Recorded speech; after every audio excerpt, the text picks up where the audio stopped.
Okay. Really good at figuring stuff out. I was chess champion in high school and college, which doesn't really mean a damn thing. Really good at figuring stuff out. Especially good on retroduction, an ancient lost art by the Pythagoreans and the Platonists to help you figure out stuff expediently and intelligently. What we can conclude from what Nikon has done in releasing this subpar clunker, the Nikon D7500, which is really a D5700. It was stated back in February. I forget the Japanese guy's name, and he's head of camera divisions at Nikon. It's published several different places. It's on Yahoo Japan somewhere. I have the link. That Nikon is going to come out with, quote-unquote, sooner rather than later, a couple of mirrorless cameras, and they're going to, quote, concentrate on high-end cameras.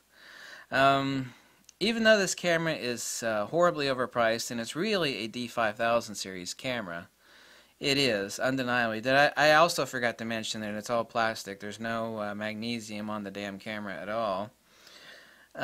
This makes sense if Nikon is this year going to be rolling out probably their first iteration of mirrorless cameras.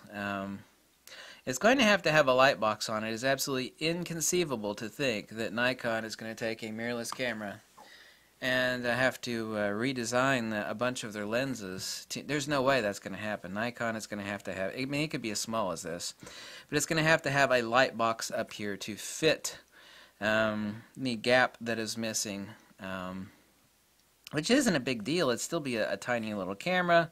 So what if it has a light box to make up for that gap where like an adapter would be? For example, if you want to stick a Nikon lens on this Fuji, for example, you have to stick on an adapter to get that flange distance correct.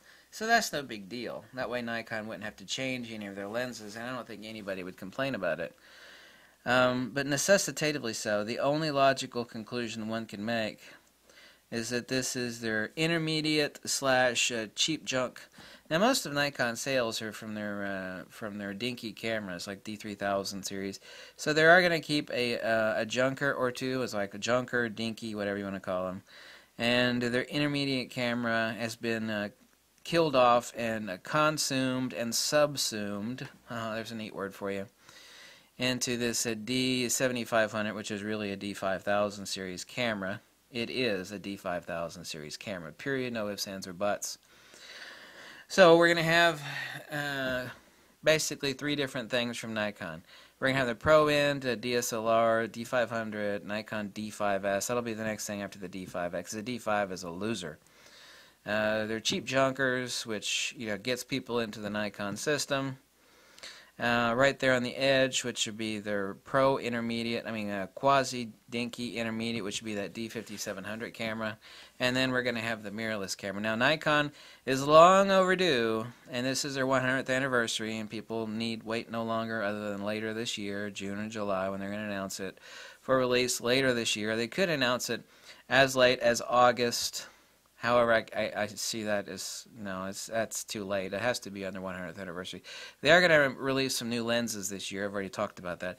So Nikon is going to come out with a full-frame camera this year, and they're also going to they have to have at least one of their mirrorless cameras released either this year, at least, the very least, announced by August or September.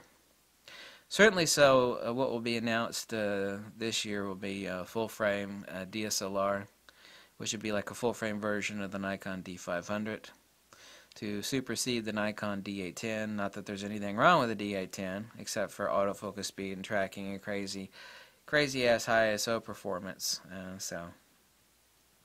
So that is logically so this horrible camera that I've complained endlessly about, rightfully so, as well as other people, does fit perfectly in line with what Nikon said back in February. This shows a shift to what they are going to be doing and making a shift into this year. So this fits perfectly into that jigsaw puzzle. So all the people that are saying, oh my God, Nikon, to hell with you, this is ridiculousness, look at this overpriced junk, you're being short-sighted. The camera by itself is horrible, but what it is indicative of the puzzle that Nikon laid out in February, saying that they're going to concentrate on high-end DSLRs, and they are, quote-unquote, going to be coming out with a couple mirrorless cameras. Obviously not a couple in 1 year, but anyway. So all of that fits the jigsaw puzzle for Nikon Incorporated for the 100th anniversary and their ongoing roadmap of camera and lens development. It fits perfectly, as a matter of fact. I meant to make this video a couple days ago, and I finally got around to doing it. Thank you so much for watching. If you like this video, drop a buck or two. Tell me to jump off a cliff. Whatever makes you happy. Okay? Okay. Bye. Bum, ba-dum, bum, bum, bum, bum, bum.